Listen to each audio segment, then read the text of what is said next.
What's up, everybody, and welcome to the Comment Writers. We are a Kamen Rider review podcast. Today on the show, we're going to talk about Kamen Rider Gavv episode 31. I'm your host, Josh Meek, the Uber Geek. I'm joined, as always, by my good friend, Toby Tobes. How's it going, Toby? Wait, what are we doing here? We're going to talk about the show called Kamen Rider. Oh. Yeah, I think I heard about that before. It's kind of like, you've watched Power Rangers, of course. I know that. I have watched Power Rangers. It's kind of like Power Rangers, but like there's less of them. And then sometimes there's a motorcycle. Not all the time, though.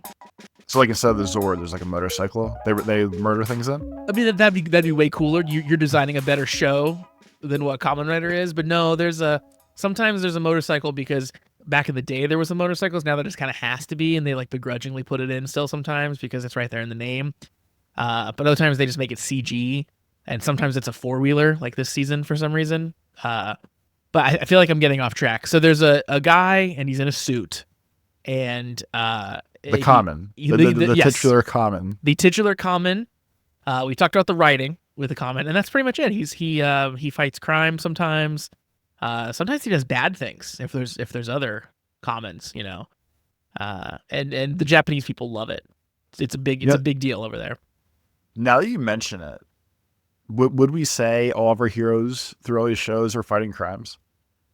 Like, are they superheroes and we're fighting crimes, or are they more just fighting alien threats? Yeah, sometimes they're just fighting themselves too. Like, I mean, like if you look at seasons like Ryuki, I'm pretty sure I haven't watched it, but I'm pretty sure that's a like tournament series where they're just fighting amongst themselves. It's just Kamen Riders fighting Kamen Riders for the most part. That sounds counterproductive to what I know their usual goal is. Yeah. I don't know if someone out there can think of a good season that isn't fighting for the good of people. I guess that'd be interesting to hear about. I think generally it is like, you know, someone who could potentially do harm decides to do good instead is the theme that often comes about in Kamen Rider. I feel like Gotchard is not that, because if you really think about it, Gotchard was Hodoro was fighting for the sake of the chemis. Yeah. And the only reason that humanity even came into it was because him and his quote unquote friends and friend adjacent people and everyone else, like they started some old ass battle. But realistically, like Hodoro's whole vibe was, I want the chemis to have a nice world, and I feel like the humans were just secondary to that end game. That's true. Yeah, he probably does break a little bit of the mold. Like I think like Spanner in that show is maybe more the classical Kamen Rider character of like a person who kind of has some darkness in him and could turn to the dark side, but like overcomes it and you know is on the side of good. Like that's Kamen Rider to me. And he even had the bike. Hodoro didn't really have the bike. It's true. Yeah, that's why I like Spanner so much. That makes sense. We're really unpacking things now, a season late. Hey, you know, sometimes it just takes a stupid intro to get you there. Toby, speaking of things that come around a lot later than when they first started, I got a little story to tell you this week. I love stories. I bought an iPod on eBay recently, and because I like to keep an eye out sometimes for like eBay listings that are like marked as like 4 parts, because oftentimes when you get with old tech like this, people don't really know how it works anymore. So like if it won't turn on or if they don't have the cable for it, they'll sell it on eBay just like, it's for parts. Like the same is true of cameras, right? No one has film anymore. So if they have a film camera, they don't want to test it. They just will sell it for parts oftentimes. So I found this eBay listing for this iPod, and I had wanted a 4th gen iPod because that's what I had growing up, but I wanted one. That's still the solid, like playing card deck size click wheel ones, right? Correct. Yeah. Okay. So it's those are the good ones. Yeah, I had the one growing up that was monochromatic, so before they got into the color. And that's what I was looking at. But then when you dive into them, they make slightly larger ones that are 60 gig that are the exact same body as those monochromatic ones, but they have color screens as well. I'm like, oh, that's cool. So I found one on eBay, and it looked like it was in pristine shape. Like most of these you find now are like beat to hell. Like at this point, they're so old. They've been used by so many people that they're just ruined. And this one looked like it was in really, really good shape. and it said for parts, but then at one point in the description, the person says like, I don't have the cable for it. Like, oh, this is perfect. This is exactly what I want. Like, if there's something slightly wrong with it, I can fix it, but it seems like it's probably just like they don't have the cable, they can't test it. So I get it here. And a lot of times when you get these things, they either like the hard drive won't spin up at all, or whatever. So I plugged it in, let it charge up, and lo and behold, it actually just boots itself up and it starts running, which was kind of a shock. So obviously, when you get an iPod that isn't originally yours and you have access to it, I go look at the music, and it's a bunch of like old timey music, like stuff from like the 50s and 60s, and like ABBA's on here. Like there's this just real like old people music, right? I was like, okay, that's cool. And then I go look at it has a photo section as well. And I click in the photos. Usually on these, the photos are blank. But on this one, there was a ton of photos. And you start going down through them. And it's like, it's this one family, and it's like every memory they've ever had, like their big days, like Christmas and stuff like that. It's like they took 100 pictures on Christmas and uploaded it to this iPod. I'm like, who would do this? And you're kind of flipping through and you're seeing the kids and stuff. They're opening presents. And then you see that they go to their grandma's house. And grandma's sitting in a chair and they're opening presents with grandma and they're giving grandma presents. And then there's one photo, Toby. There's one photo where you see clearly on grandma's, the side of her chair in her, like, kind of her chair kind of has like a drink holder in it, kind of. Yeah. And in the drink holder is the iPod. You see an iPod sitting right there. And I'm like, oh my God, is this grandma's iPod?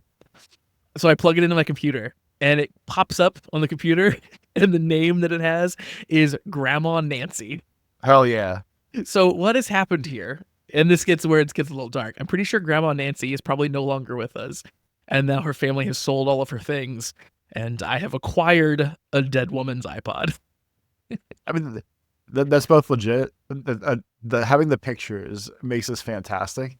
But there's been assorted points in life where used to be, it was called Merchant Square. It was like a giant flea market-ish thing by my house. Okay. It's closed now because even though like flea market-y kind of places are everywhere, and for whatever reason, like this place was open for like 50 years and was closed one day, which I don't really understand why. But they used to have, I guess it's a silent auction, but it was more so, hey, at the end of the month, whoever wrote down the most amount for these items on this little place card that goes with the item wins the stuff. So you used to always like walking through that room and seeing what everyone was getting rid of. Like they used to have cheap Funko Pops. They had board games, all the usual flea market-y. We're cleaning out our garage shit. But people used to have just giant boxes of either film negatives or boxes of photos themselves. And there's been many times in my life where I've had the inclination of like, I feel like I should buy these because then they won't get thrown away. And then that in turn turns to, well, if I buy them, like, what do I do with this? So I had like a whole, like, I'm not going to call it a business plan, but I was like, well, if I buy all this stuff, like I need to do something with it. So maybe I should just get like an actual photo scanner and just make a website and be like, look at this group of pictures, or turn the pictures into like a video, quote unquote, and just have like an hour slideshow of, hey, I found these pictures today. Just because it's a weird thing of not so much like the belief of you take someone's picture, you steal their soul, but the, like, I guess like the weird keeper, whatever vibe of this feels weird that someone cared enough to take all these and they're just going to disappear. Yeah. I guess is really what it's like a lost legacy thing, right? Like this, like this mattered to someone at one point. Yeah. Yeah. I don't feel that as often with like old family photos that that aren't my family necessarily. Like I have gotten very particular, I guess, about my own photo preservation after, a few times when I was younger, like switching phones and like losing all the photos that I had taken on that old phone, and then like not caring at the time because like, who cares in the moment if you're 20 years old and you lost a 2 years worth of photos, but like thinking back on it later, it's like, man, I took a lot of photos that I wish I had right now, right? Like I wish I had all the pictures I took during my, whatever age I was then.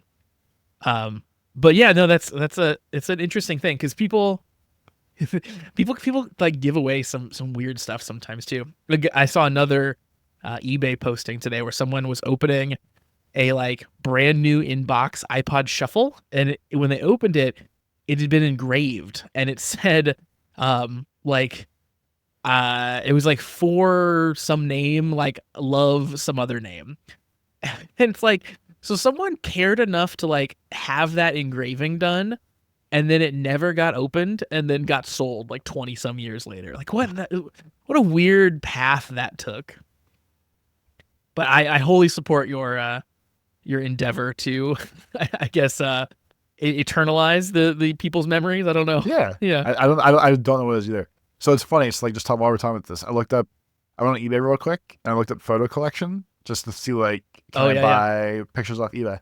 So I guess eBay has no rules, or their rules are lax. So just the plain search of photo collection. It's an antique photo of a Civil War soldier, 2 of J.D. Vance, and then it's nude male at model, handsome man, muscular, naked, gay hunk. And it's literally a picture of a guy with like a huge dick. Oh, yeah. And then after that one is just, yeah. And as you scroll down this page, it's way more just like dicks and boobs and everything else. But also a photo of the Pope, though. So, you know. Yeah. But it's crazy. I didn't think eBay was this lax on their sales. Or I would assume that like if they were posting these pictures, that's fine. But I would assume they would have blurred it out or something. This just seems like... Yeah, this is incredible. This is the hack that kids don't know about. Like, you remember when you were in school and, like, you know, they had the, like, the porn blockers and stuff on school, and there'd be that one kid who, maybe it was you, you know, I'm not judging, who would have the scoop on, like, here's what you do. You got to go to YouTube and you type this in, and then you click here, and then there's a link in the description, and then it takes you to a proxy website to go to the Pornhub. I feel like the kids don't know about going to eBay and typing in photo collection. Yeah, I never want to, nor would I think of like, again, I was just looking for random people's things to see if that was possible. Of all the things I would tag in my brain as like the most looked for result of photo collection was definitely just not like random naked people. Yeah, again. No, me neither. I've scrolled down far enough here too. This is maybe a tangential horror. Now I'm into clearly AI photos of naked people that we're selling for $10 a piece. Who is buying that? That's what I want to know.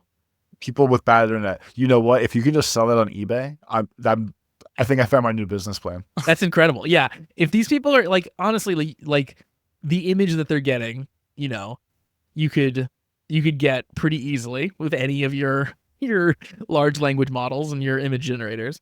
And yes, if you're making one sale on eBay, it's worth it, right? If you're making $10 off of this, that's just insane. I can't believe that exists.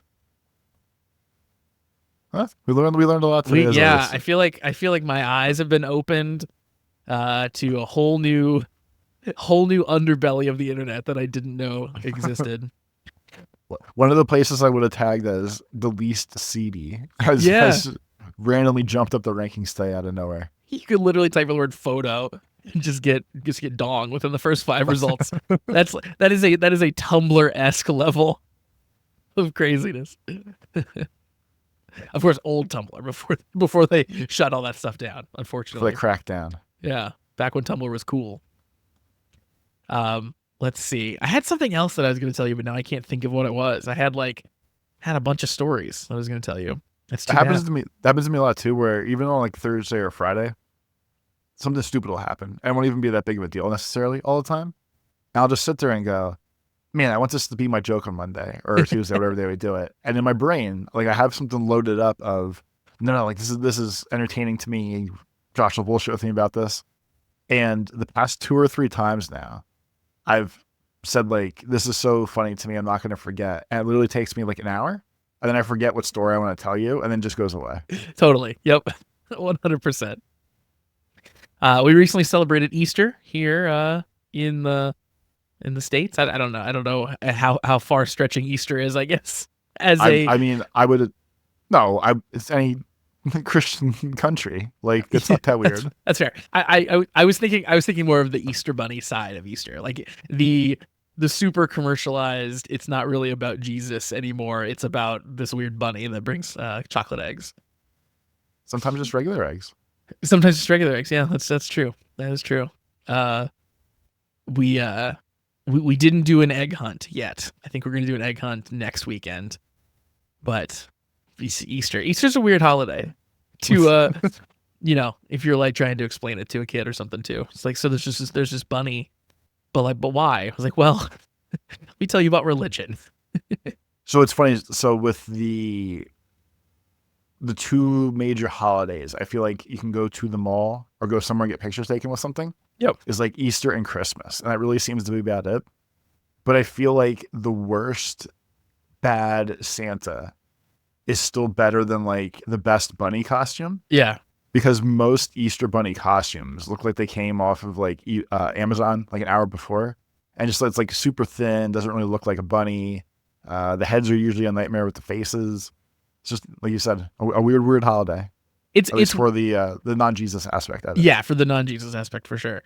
The bunny costumes are weird because like we all as internet denizens know that furry costumes have come a long way, right? Since the early 80s. The technology has progressed. But for some reason, that information, that progression of technology didn't make it down to Easter bunny costumes. I don't know why. And they still all look like they're like crazy from the 50s, like you said, like too thin. Like it's weird how it's draped over like clearly the teenager's skinny body that's in there. Like, yeah, I don't know. Like as good as furry costumes are, I just don't know why we haven't figured that out yet in the Easter bunny. But clearly we haven't. We got to get there. We do. We got to work on that. Toby, we can also work on talking about Kamen Rider. Ooh, I think that's the show that you taught me about earlier. I think it is the show. See, it's all coming together. You're getting it.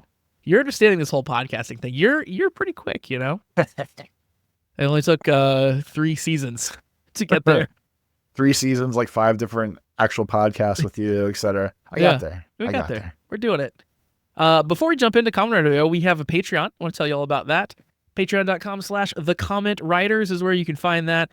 $3 a month gets you access to our Discord and gets you access to our bonus content that we put out every single week. We are watching through #1 Sentai Gozyuger. We are working on finishing up Kamen Rider O's. I say that every week because we're ahead of where we're at on the Patreon, so we got a ways to go still. You can catch up and join us to finish that out. But you can wait to watch that along with us and hear us laugh and joke over the shows, and it's kind of a fun thing to do. And there's tons of stuff in a backlog as well. So if you want to watch through all of Xaid, all of Black Sun, all that is there and available for you to go back through our history of things we posted. Again, $3 a month, patreon.com/thecommentwriters. So yeah, let's jump into talking about Gavv episode 31. This feels like one of those weird episodes where I enjoyed it a huge amount, but I don't know that I'm going to have a huge amount of things to say about it.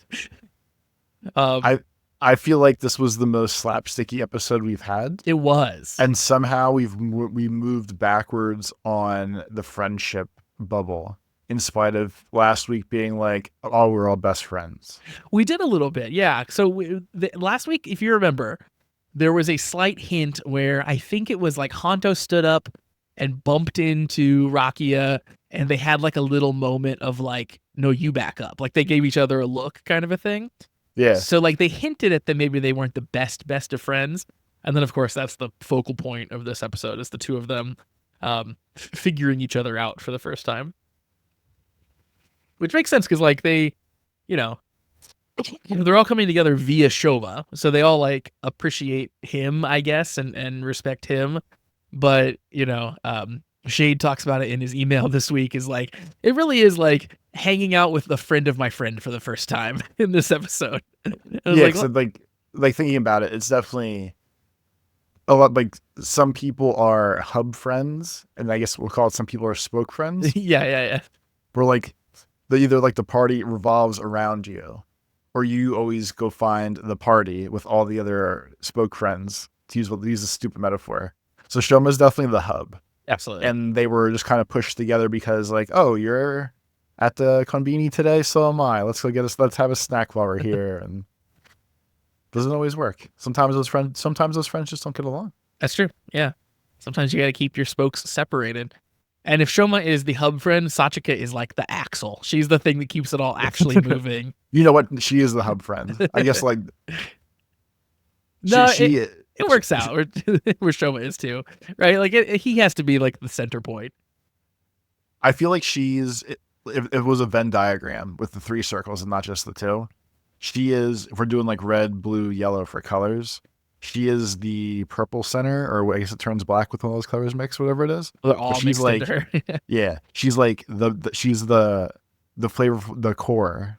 She's the molten center of the earth, of the Granutes on Earth.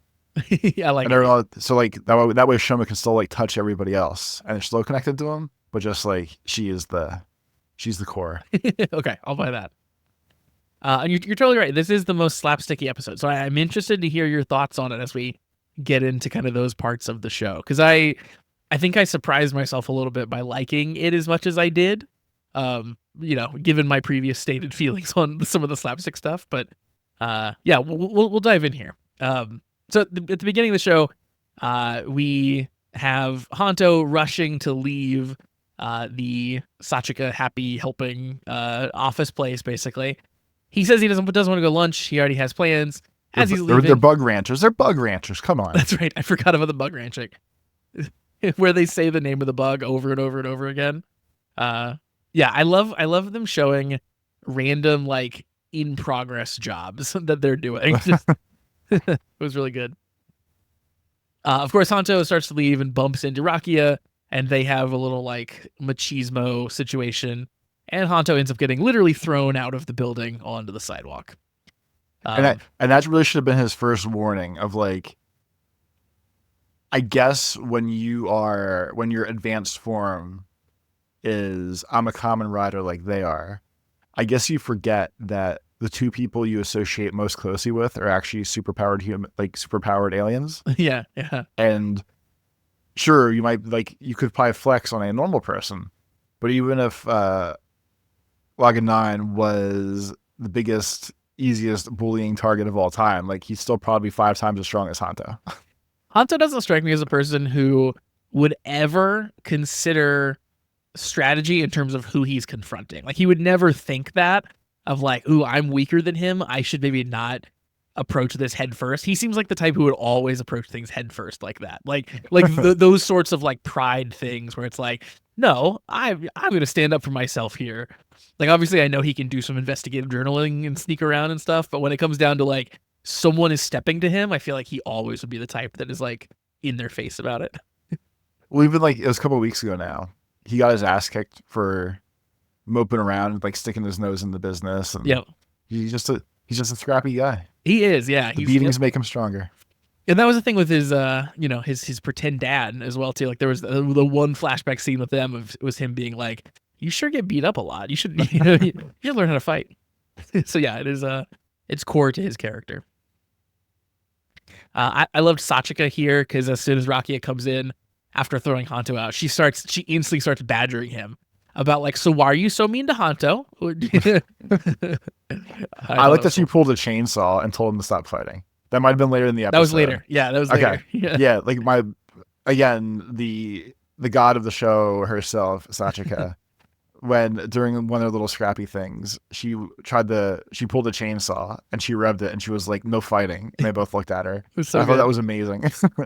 In this first one, she pretends to fake interview him about his distaste for Hanto. If you remember that, she rolls up like a newspaper or something and like pretends like she's a reporter talking to him about why he doesn't like Hanto.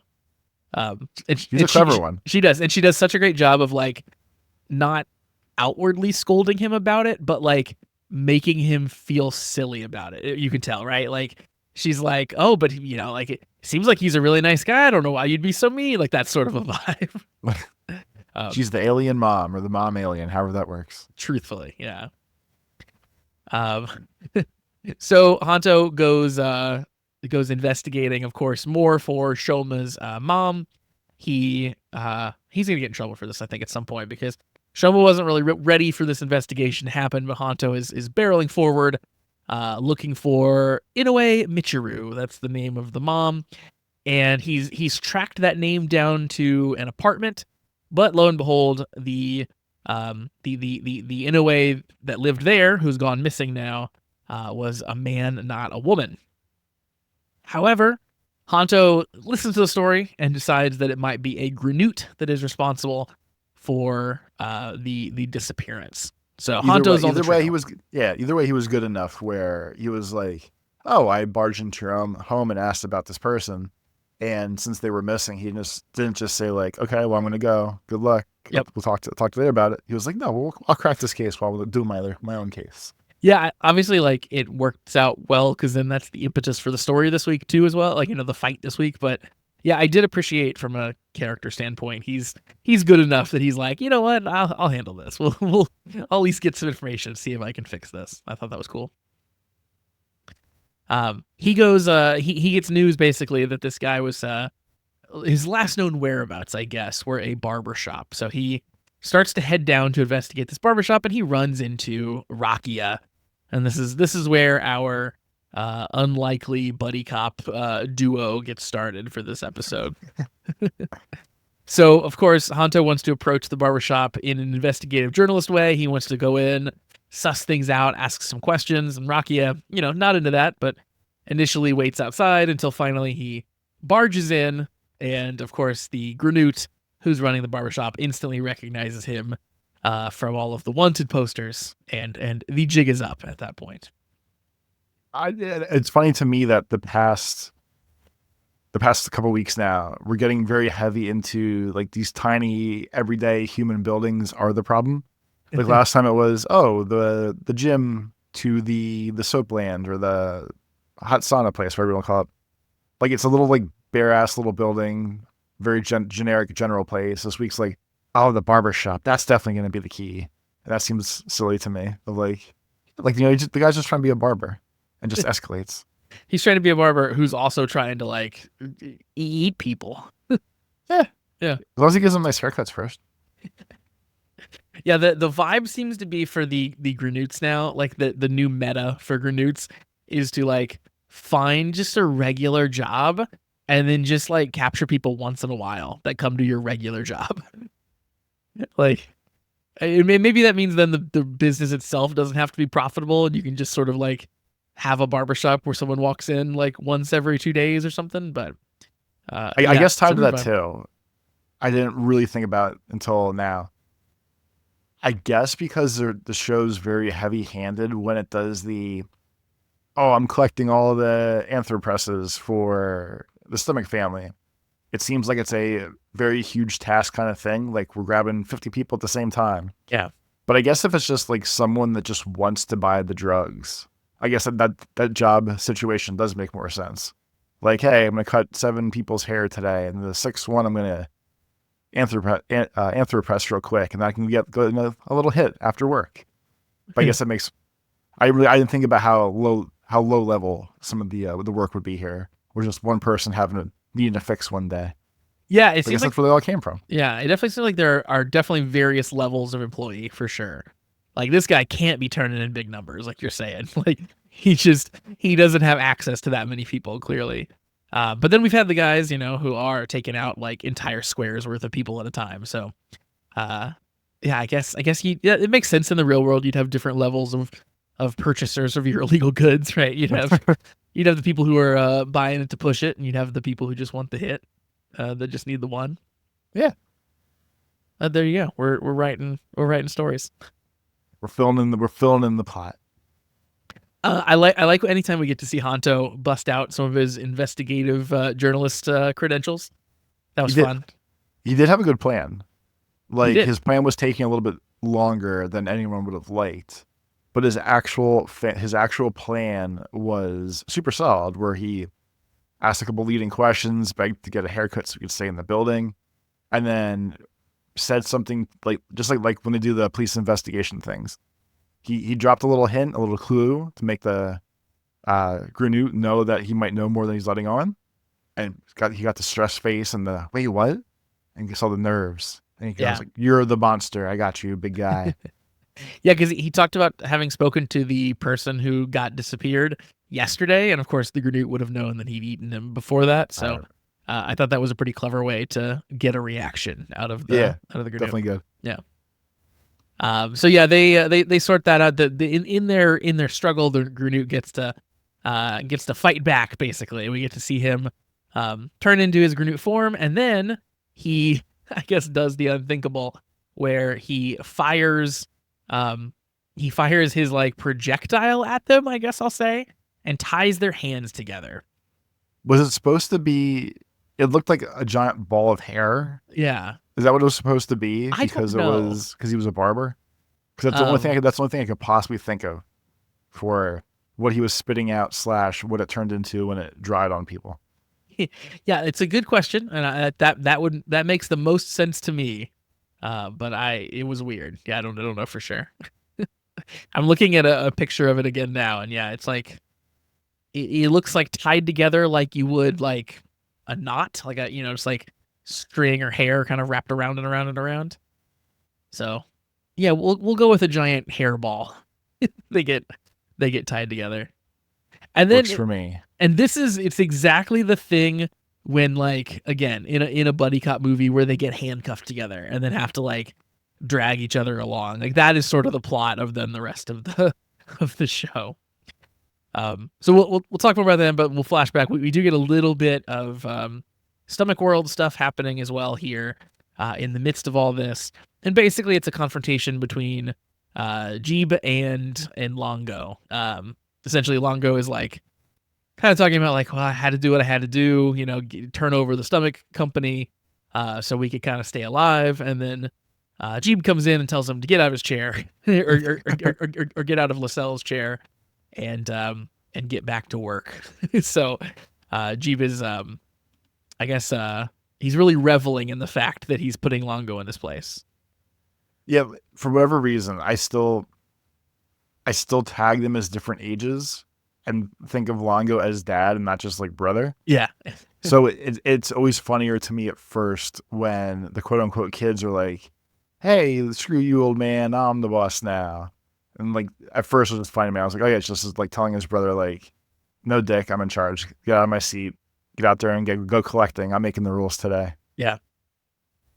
I found it interesting where like I found Glada's whole position here kind of interesting, because like first she's like what did you do, Longo? She like is almost kind of like, yeah, she almost kind of like tries to distance herself from the proceedings that are happening, and especially once Jeeb comes in and sort of like sends Longo out, Glada says something to him that's kind of along the lines of like, what are you doing? And he's like, don't worry, you didn't do anything to hurt me. And she's like, ooh, I really hope that's true. You can see her face. I'm just like, ooh, I hope that nothing crazy comes out.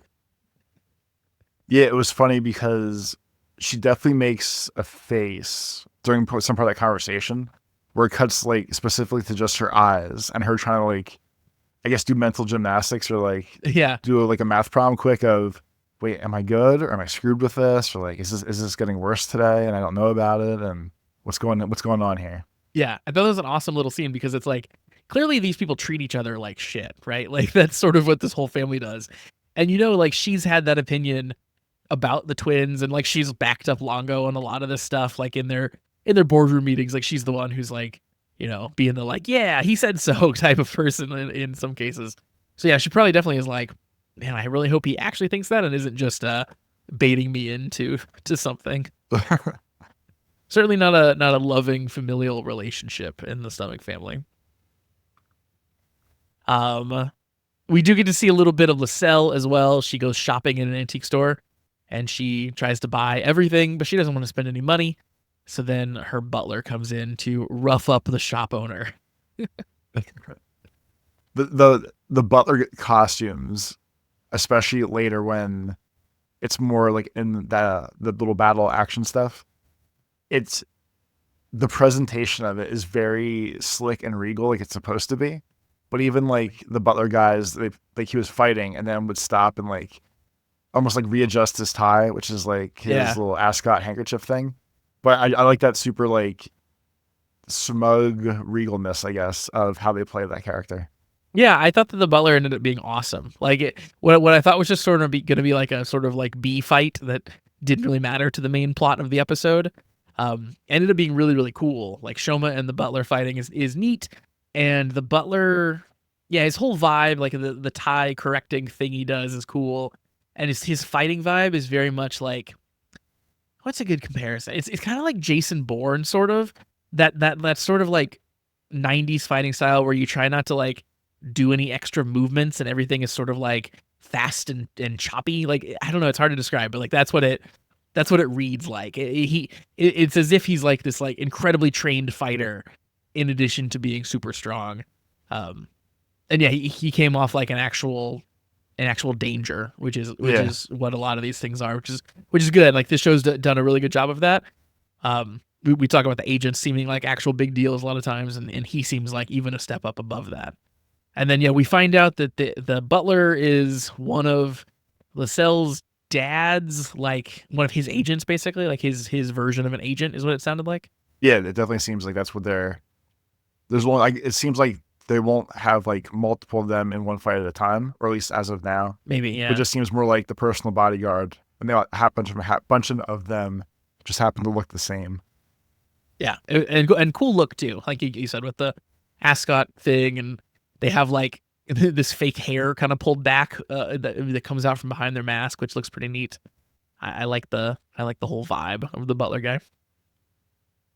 But Lascelles got to be paying for her stuff, you know? This is just not how the world works. You can't have your butler beat up every shop owner that you encounter. So come on, figure it out. She just might, who you know? Because I obviously, like, the shop owner didn't know who she was, and especially who her family was. So I really think that was really more on the shop owner than her and the butler, I feel like. Yeah, everybody's going to figure it out now. Gotta know when she comes in. Shoma, of course, also, you know, in before he fights the butler, he does go back and meet that candy shop owner again that we met last time. So we were right in that guy shows up again. This time the shop owner gives him some caramel as a sample, and he pops out a new caramel Gochizo, and the shop owner is really into the fact that Shoma enjoyed it. And it's funny too, because now part of me thinks Shoma should know better, where since he knows if he eats delicious sweets and it makes him too happy, he poops Gochizo with that. Yeah. But he just got too overjoyed with his 2 free caramels, so he ate one. Of course he made a Gochizo for it.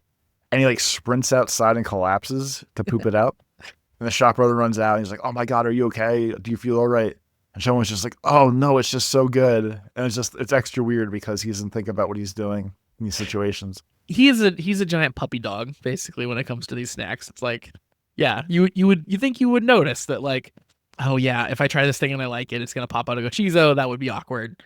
You would think you might even, like, I don't know, like have a shirt that tucks in or something. So if the Gochizo comes out, it just goes in your shirt instead of all the way out.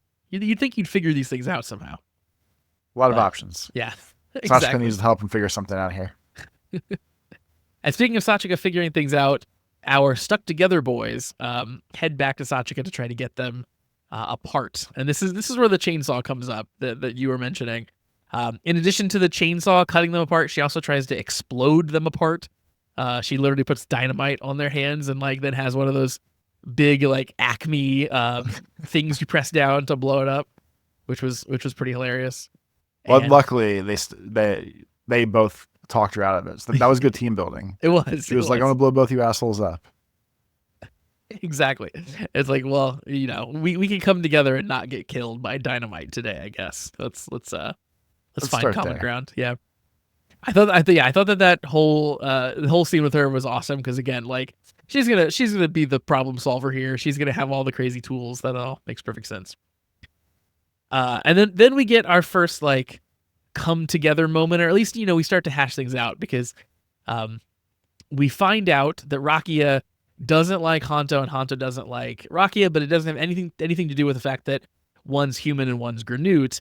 Rakia doesn't like Hanto for like a few specific reasons, like that he let Suga he let Suga sort of like manipulate him and take him over, that he didn't recognize the Shoma clones were there with Suga, and that when he did meet them, he thought that they were real, even though they looked different and their Gavs looked different. So he like actually had like specific reasons that he thought Hanto was an idiot, and that was awesome. I loved that. It was hilarious, but like there's a lot of slapstick today kind of thing. It was just extra because he would like make the insult or plead his exhibits or whatever. Yep. and it would come down as like a giant orb from the sky of a memory, and it would like one bounced off Hanto's head, one like exploded on him like a bubble. And I was like, just too much, because especially it's fine if the show does it, but I feel like the show has mostly stayed away from it, and so it was just a lot of it over and over. There was one he like grabs and like dunks on Hanto's head, like smashes it down on him, and it was a lot for sure. And that was one of the first one I wanted to talk to you about for sure, to see what your thoughts were. It is different than the rest of the show. Like they have mostly stayed away from it, like you said.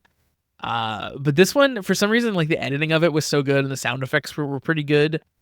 And then the content of what they were talking about, I was like, this is cool.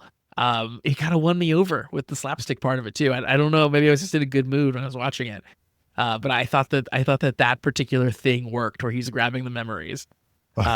Because like each one he says, in real life, Hanto is sort of feeling the crushing blow of the realization. He's like, oh, that was pretty stupid. And you can kind of tell is what Hanto's thinking as these are happening. And in the show, he's getting them actually crushed on him. He's actually getting crushed under the weight. I thought that was a funny bit. But totally, you might catch me on a bad day and I might hate it. I don't know. It definitely is the exact thing that I have said that I hated before, for sure. Gochizo tries to tell them something. They have to have a little session trying to figure out what it's saying. Finally, they realize that it has spotted the Granute, and they're gonna follow it to go track this guy down. And even with that, though, like, so Sachika's like, oh, I know you guys are trying to talk to me, but without Delicio, I have no idea what they're saying. And then we basically play Lassie. What's that? What Timmy's down the will, whatever. Yeah. But like Hanto doesn't know what they're saying or gets close, and they kind of make like the grumpy bubbles above their heads. And Laganon was like, "Oh, he's at X doing Y, right?" And they're like, "Ding, ding, ding, yay!" Yeah. And it's just another example of Hanto getting usurped by his new buddy. He did, yeah. The investigative skills are lacking in Hanto here, and Rakia figured it out pretty quick. They show up on the scene, Rakia dragging Hanto, and this is where the slapstick comes to its natural conclusion as we reach the apex of the episode, and it's intense. So again, I was into it in a lot of cases, and I thought that the Henshin was amazing. So very quickly, what happens? Basically, they both start to go into their Henshin motions. But Rakia gets there a little bit first, and he's like, sorry, I'm not going to wait. And he goes ahead and henshins, and his like popsicle, or not popsicle, he's like pudding cup that pops up, knocks the Gochizo away from Hanto.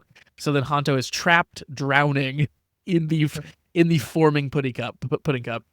And he has to talk his Gochizo into popping into the cup so that he can henshin and also, I thought that was so funny. I loved that bit. Like that part was pretty good, because I guess I never would have thought that when the pudding cup's filling up with juice, flan, whatever, that it was actually.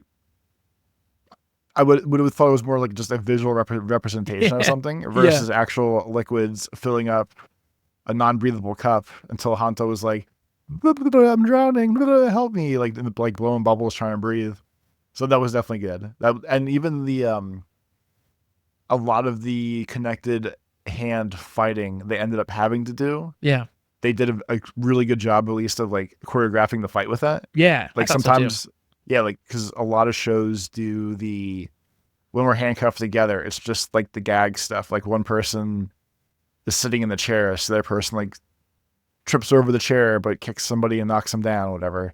And they actually did like a very good job of, we're connected by hand, but we're still going to do actual martial arts type things, and like actually made it look really good.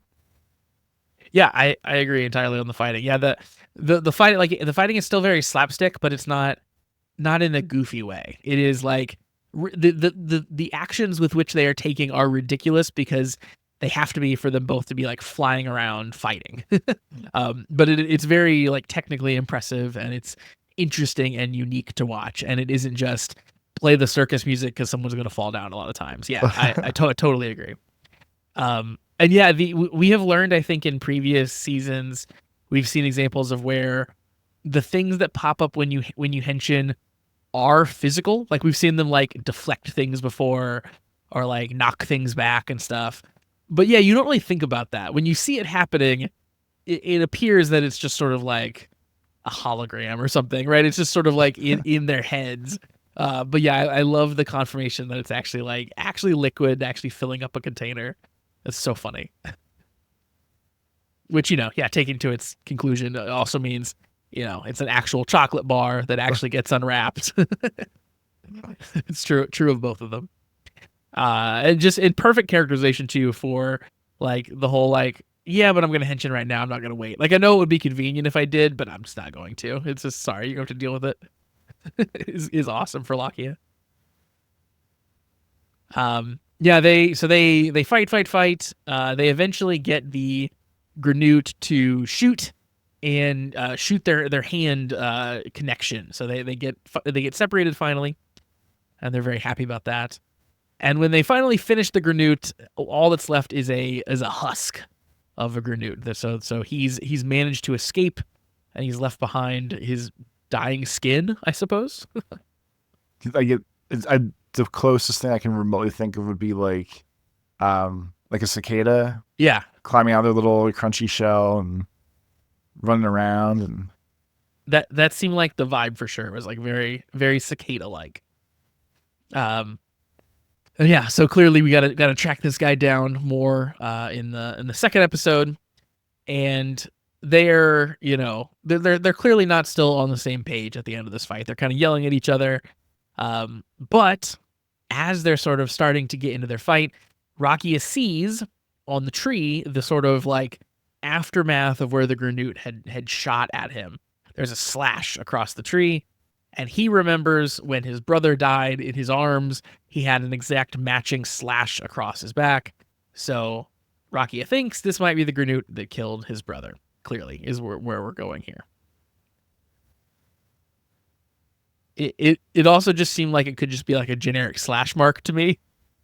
And that was, I know what, like, I agree with what you're saying about it, but I was definitely confused. Even like with the marks and stuff, I was trying to figure out why he was that upset about, like, why does a cut tree remind him of his brother dying? But I guess that makes sense if it's supposed to match up the line or something. Or yeah, I think very specifically they're trying to say that it's the same scorch mark on the tree is the same thing that his brother had. Yeah, because they kind of highlight the back of the brother as they're doing their flashback, and he instantly freezes when he sees that tree too. So I think we're on the trail of the brother's killer, or at least that's what Rakia maybe thinks. The husk man. Yeah, the husk man for sure. And then of course we get the ending of the Shoma fight with the Butler at the end of the episode here. Lascelles shows up and she explains sort of the Butler's origins, and then she invites Shoma to like come with her. And I'm not sure exactly where that's going to go next episode, but nowhere good, I'm sure. Or maybe it will. Maybe that's the turning point that Shoma needs to take down his shitty family, is the backup from the richest people in the kingdom. Could be. Squash the beef, form an alliance. Who knows?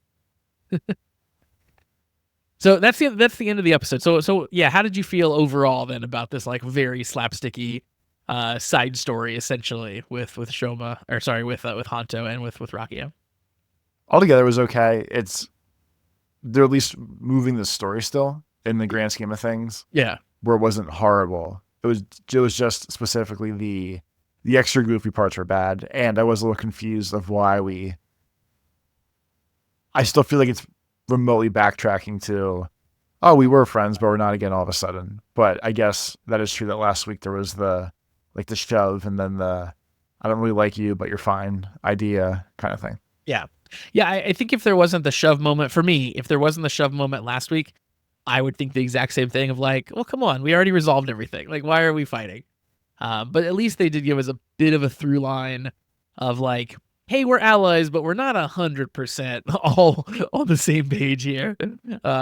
So it was okay that then cropped up again here too. Because, I don't know, if you think about it, like there are probably lots of people that you could like fight a war with, but wouldn't necessarily want to like play video games with, right? Like that probably is true of some people. Like, yeah, listen, if we need to work together and get something done, we'll do it. Or like, we're just coworkers or whatever. But he's not my bro. He's not my dude. So we're becoming bros and dudes in this two-parter. Yeah, like I said, maybe it caught me in a good time. Maybe I was just in a good mood, but I really enjoyed all the stuff in this episode. It was super, super fun. I thought a lot of the tied together stuff was very inventive. All the fighting, the Henshin stuff was really fun. I thought it brought the best out of Sachika as well. And it was cool that they got to like have their own little adventure focused just on them and without Shoma really, being too involved. I thought that was cool. Yeah, you just off get new Gochizos that I'm sure we'll see next week. But yeah, I appreciate that they do that a lot, where they will introduce the Gochizo before it gets used. Like it's not like in the same episode. And I think that that's cool. It makes it feel, 5% more organic than it otherwise would. Which is nice. Toby, let's jump over and read an email. I mentioned we got an email from Shade, so let's give that bad boy a read. Of course, our email address is cast@kamenridersucks.com if you want to send in emails. It can be about anything that you would like, asking us questions, talking about shows, talking about tokusatsu in general, whatever. Once again, cast@kamenridersucks.com. And again, this email comes in from Shade. Shade says, "Hello, everybody, and welcome to an episode of my two best friends who don't know each other hanging out together for the first time." Shade says, "We don't really have any big announcements this week, so I'll take this opportunity to tell you guys about this new indie tokusatsu project that just came out. It's called Mighty Guardian Lost Avian, and it's a Vietnamese indie tokusatsu project inspired by Kamen Rider. The reason why I am suggesting this is not just because I'm Vietnamese, if you guys remember that casual lore drop from ages ago, but also because this is a passion project made by fans and for fans of tokusatsu in general. We don't get a lot of toku outside of Japan, let alone an indie one, so I think we should get together and support the person who is passionate and brave enough to put this show out there to the world, even if the show's kind of all over the place. LOL. So I didn't have time to watch the whole thing yet, but I'll check it out. But I did skip through it a little bit to see kind of what it looked like, and the filming and the effects seem like pretty competent for being an indie project, which is always cool to see. The suit looks cool in the image. Let me share that with you, Toby, and I will send that to you over Discord. But yeah, like that those are like two of the biggest hurdles I feel like for me is like, are your effects going to look semi-decent, and have you designed a cool enough suit? And I think that they check both of those boxes, at least for me. Yeah, that looks pretty slick. Yeah. I haven't like seen it a ton in motion yet in the actual show, but like you see it in the intro, and then you can see it in the poster there. And I think it looks pretty cool. They've taken in this kind of like, it's almost like Legend of Zelda Breath of the Wild, where it's sort of this like mix of like new modern technology and like old ancient runes. Is sort of the vibe that I get from the helmet. Yeah. But yeah, I agree, Shade. We don't see a ton of like outside of Japan tokusatsu shows or anything like that, which surprises me. I can't believe there aren't more people out there that are making like very campy like monsters in rubber suits type movies, because those are such a vibe, and we've like. I always go back to Psycho Gorman, which is one of those, which is a modern version of a, put people in rubber monster costumes movie. And it's so good. And I can't believe that's not a whole genre of film that is, thriving in the West. But I wish there was more, because it's always something I look for.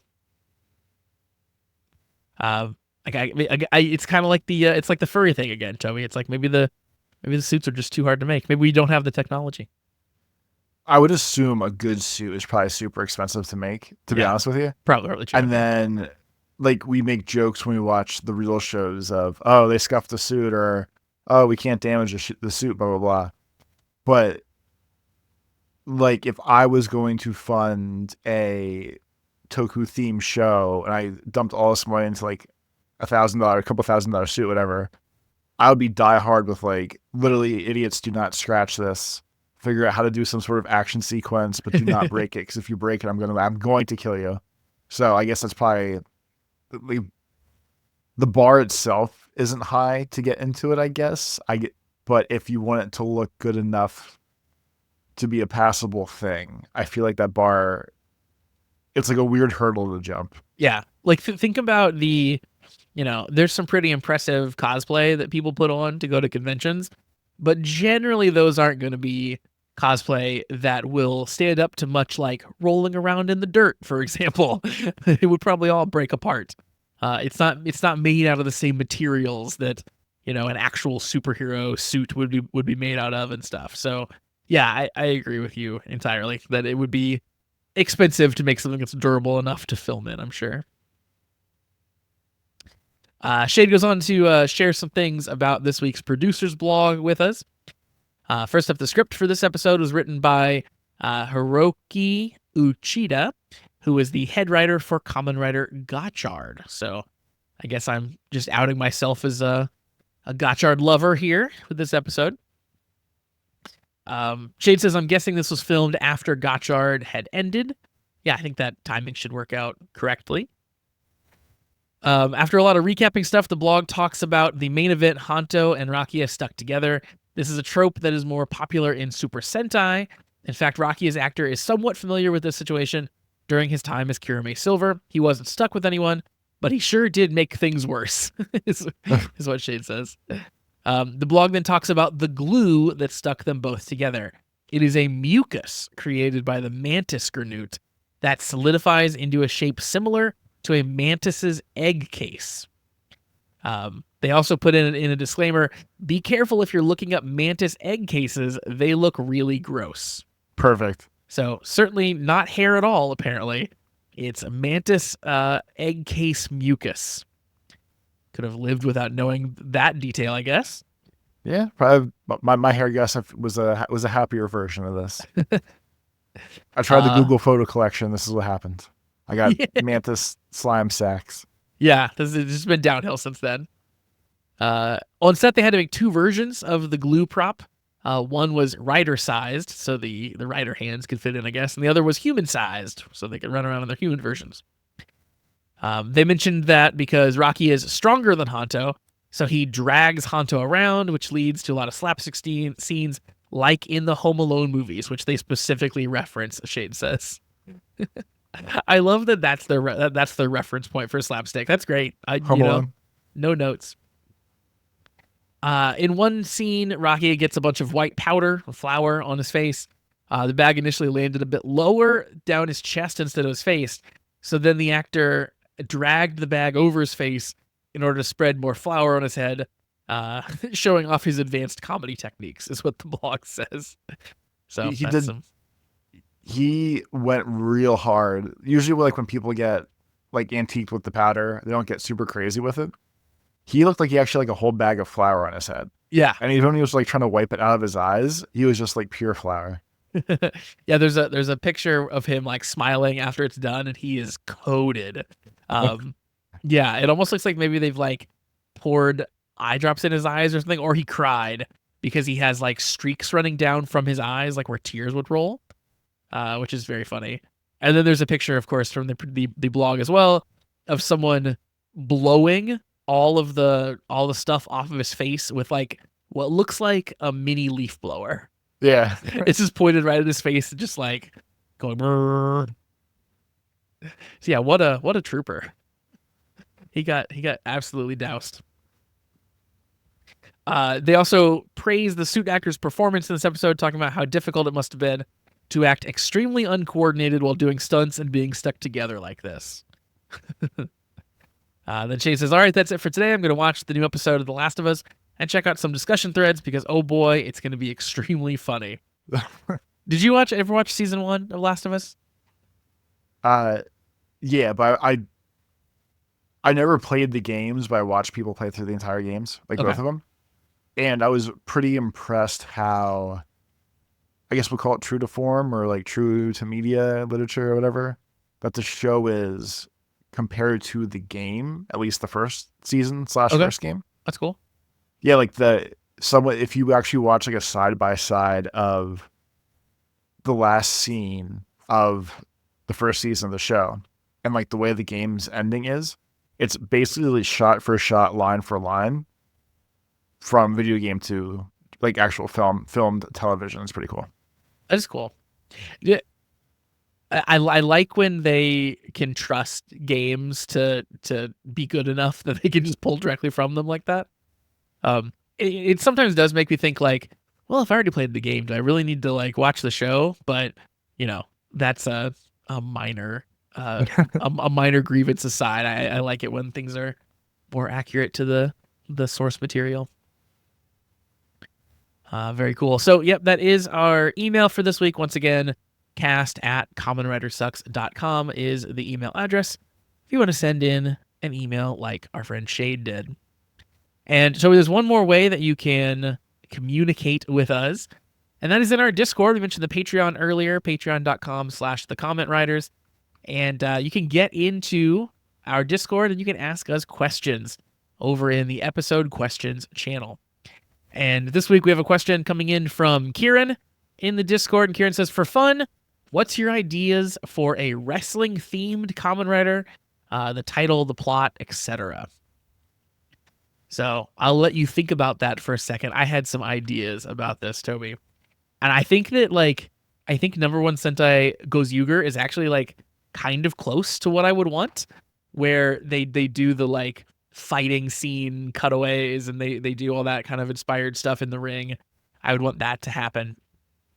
And I like the idea of gimmick changing, like you would in a wrestler. So yeah, putting on the Red Ranger suits from other riders and stuff, I think is kind of akin to what I would want from a wrestling themed show like that. So yeah, you could maybe give them more wrestling things to say, but the vibe could be putting on old suits. I think it could be cool. I think I had a better built out version of this plot earlier, but it escaped me.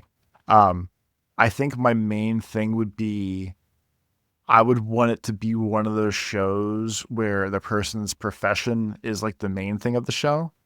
But then he also had to go in dungeons and fight monsters or some weird wacky side bullshit that goes with it too. Yeah. I wouldn't want it like a Perfect 11 or whatever that's called, or Ippo for boxing or any of those kind of shows.